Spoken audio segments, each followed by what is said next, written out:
Previously on Moya. That's what we call grass tea, sir. Used to make it often when I was younger and, when I was younger. I don't suppose you remember the old bread we used to get, do you, James? Funny old stuff that was. Still, mustn't complain. There was plenty who didn't even get that. I don't suppose you're old enough to remember the famines, are you? No. There's been very little wildlife since those days.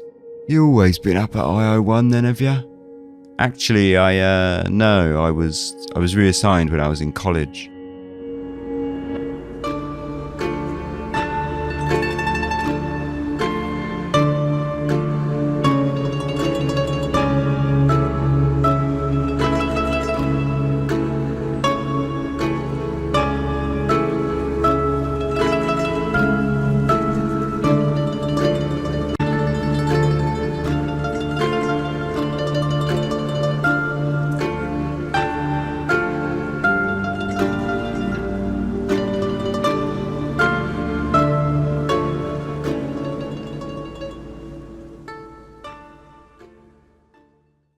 Summer in Moya can be desperately hot.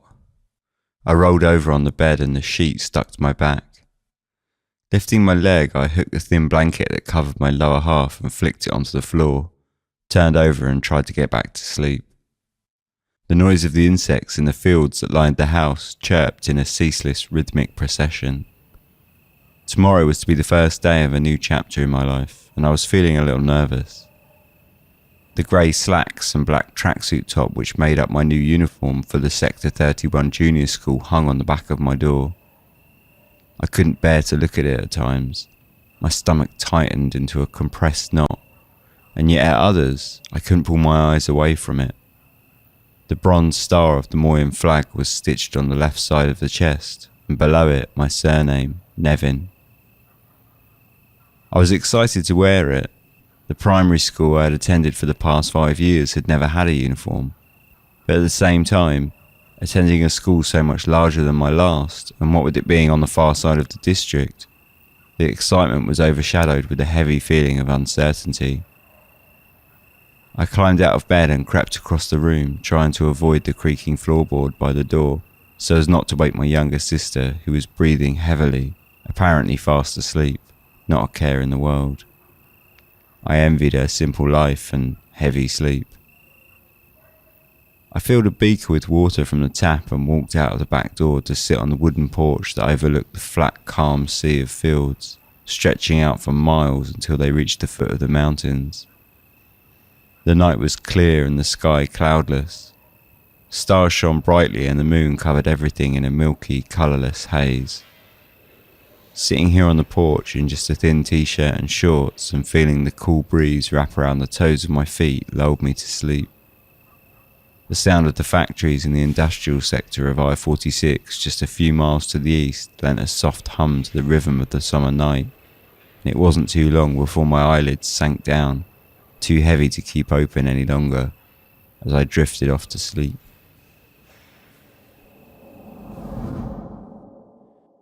For both Hegel and Feuerbach, alienation is a purely intellectual phenomenon.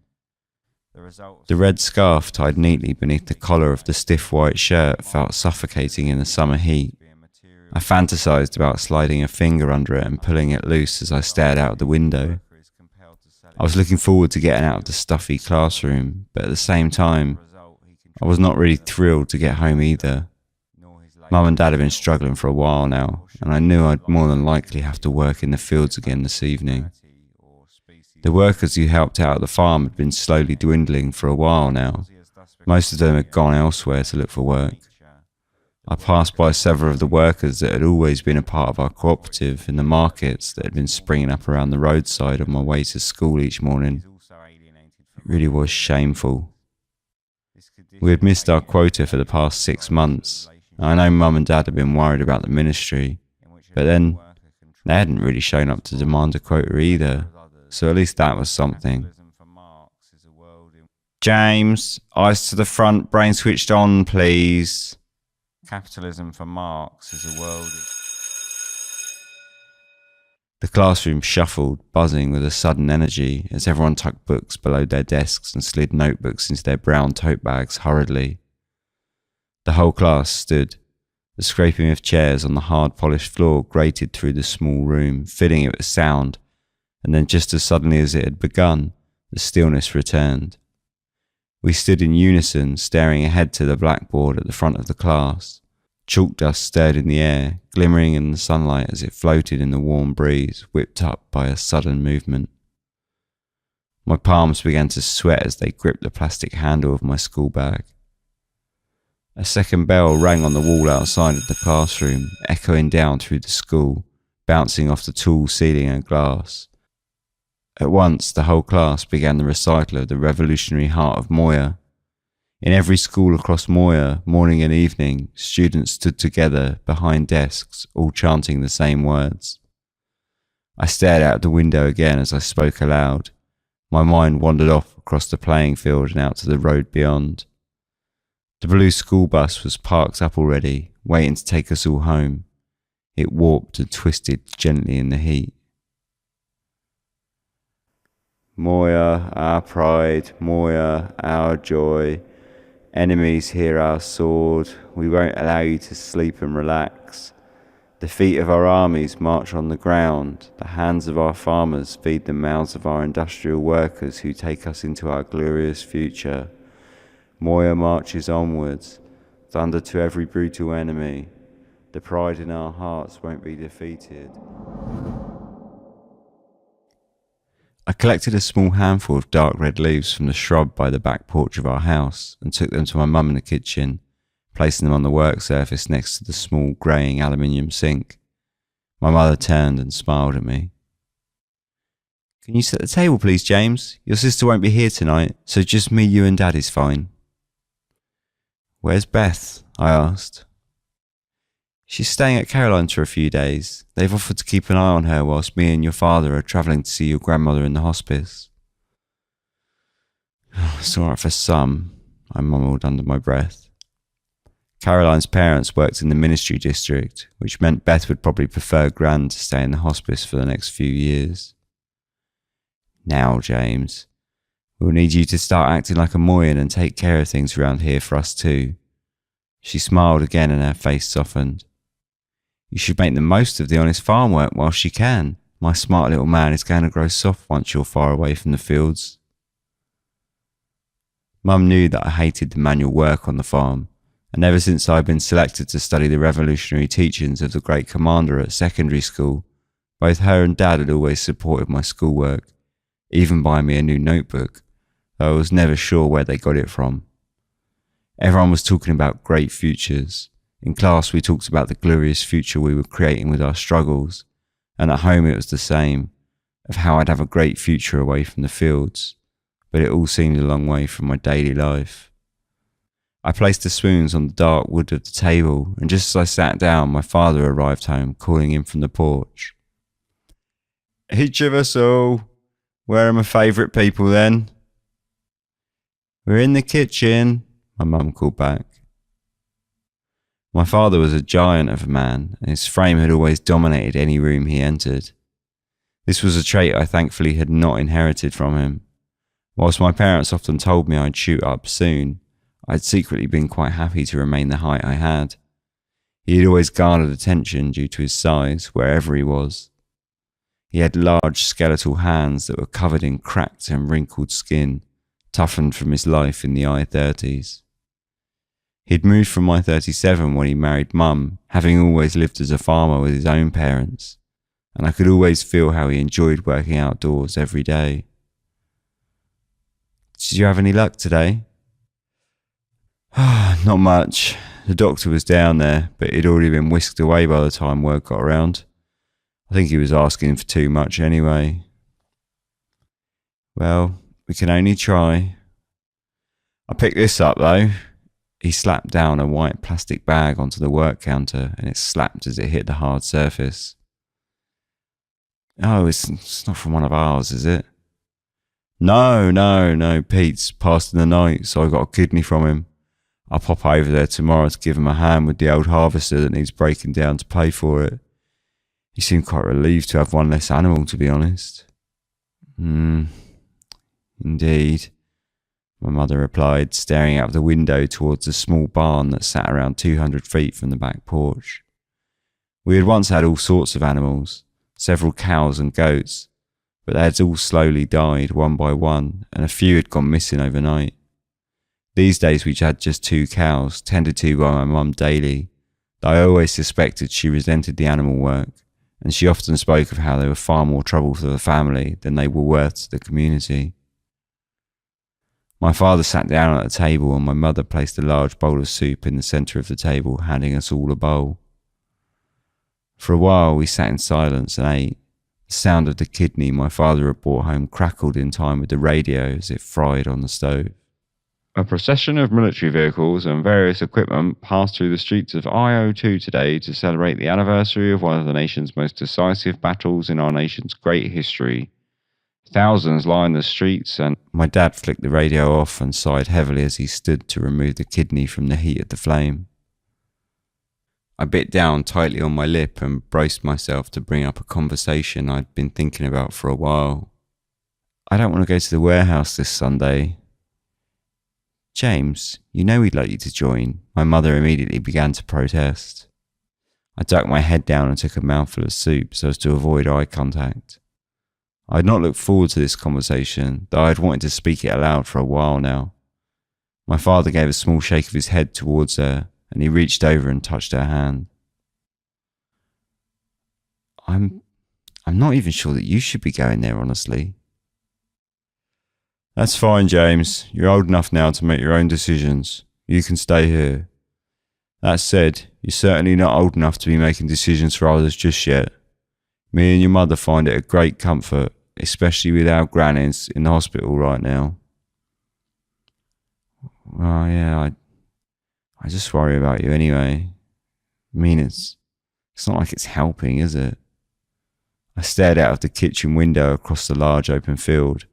The beige dirt of the ground, dusty and dry, cloying in the evening sunlight, strangling the roots of a small amount of twisted, beige, brittle crops.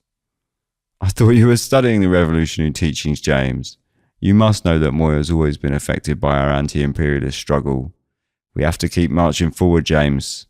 The warehouse just helps me and your mother, just helps us to stay upright sometimes. I shrugged and dipped my spoon into the clear soup. The torn leaves I had picked earlier floated on the surface, staining the water pink.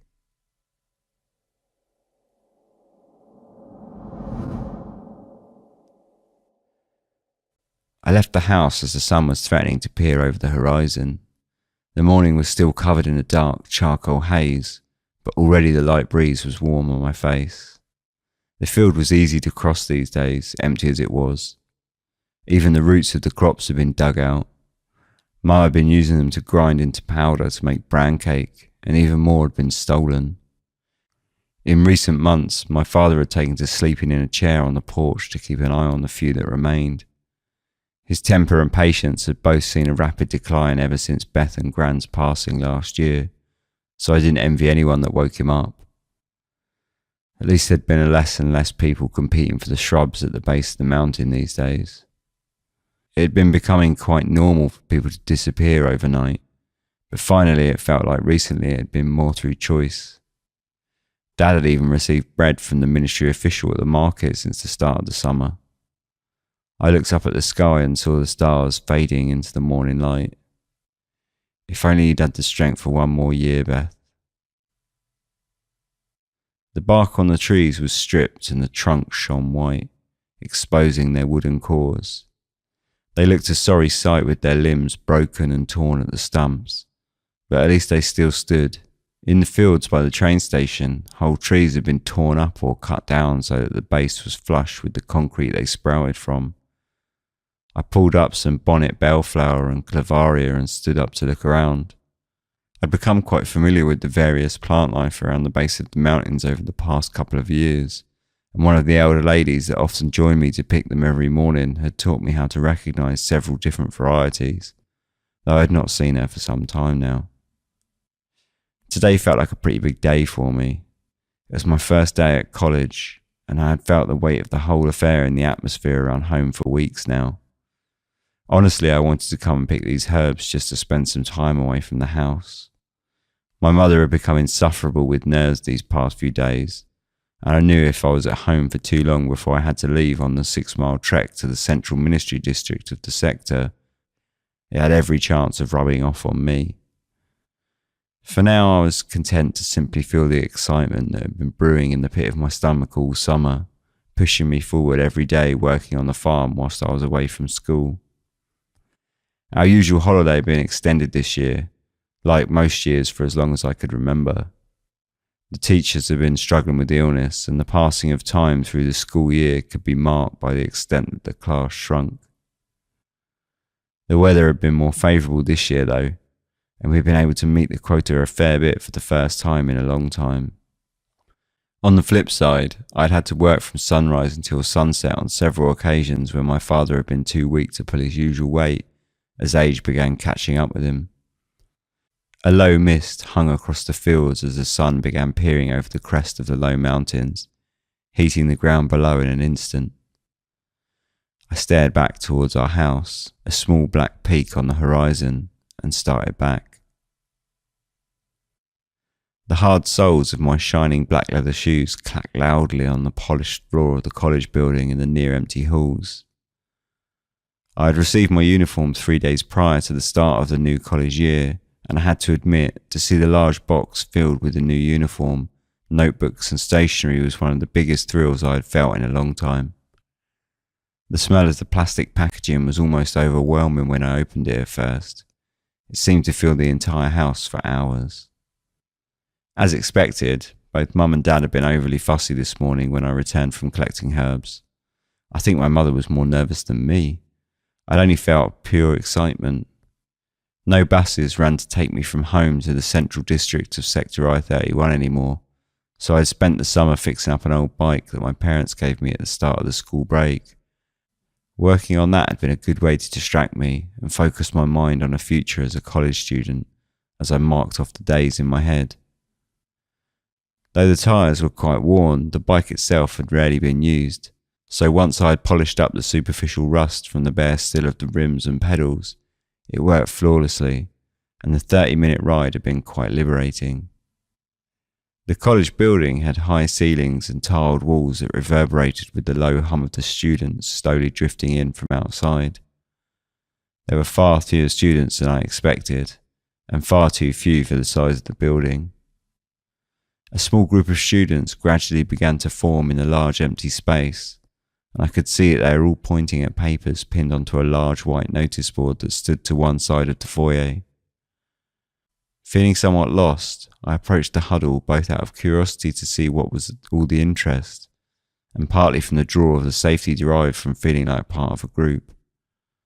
At the top of the board was pinned a piece of paper printed Class Assignments, Year 2. There were only 3 classes, which surprised me. I had known that being selected for college was a privilege, but I hadn't realised just how selective it was until now. A group of 3 students turned away from the board and walked past me, speaking in low tones. "It's 3 less classes than last year." Well, are you really surprised? "Hi." The voice of a girl behind me rang gently around the foyer. "You're a first year too?" I turned and saw her, also wearing the yellow neck scarf that denoted seniority on the college uniform. "Yeah, are we supposed to wait here or go to the assembly hall by ourselves, do you know?" I've no idea really. The girl's hair was rich and black. It was messily bundled on top of her head. Loose strands fell down and hung gently on the nape of her neck. Her eyes were a striking cloudy green that clashed with her olive skin. "I think we should probably just stand around until someone notices that we haven't got a clue and takes pity on us. I'm Sophie. It's nice to meet you."